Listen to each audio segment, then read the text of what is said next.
Taking Action, Opioid Addiction. Sponsored by New Concepts Behavioral Health Center.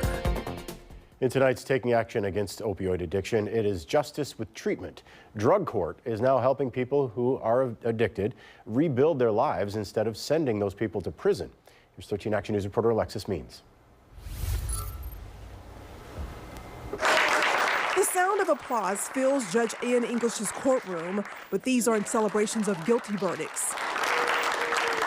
Every clap means someone is accepted into the drug treatment program and has chosen recovery over jail time.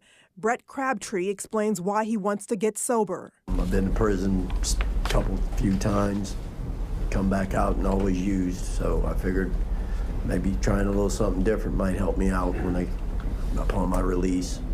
Lucas County established its drug court in 2016. The program treats people whose addictions led to criminal charges. The program chooses rehabilitation over punishment.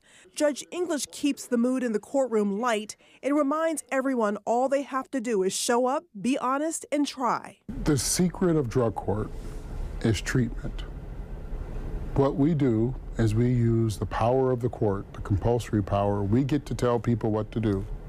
And what we tell them to do is go to treatment and follow through, get into recovery in the recovery community and follow through, develop positive social interactions that's not traditional for them, and then follow through. The court teams up with probation officers and connects clients with community partners like New Concepts.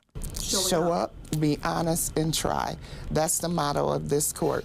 If you use, contact us and let us know. We're here to help you. New Concepts Behavioral Health Manager Guiner Finn says the program isn't easy. And we have a lot of success stories, but we do have some people that don't make it. Defendants admit their mistakes and earn second chances. You have to want it for yourself first. And that's what we all want for you. Judge English says more than 90 people have graduated from the program. The team knows that recovery isn't just measured in days, but in seconds. In Toledo, Alexis Means, 13 Action News.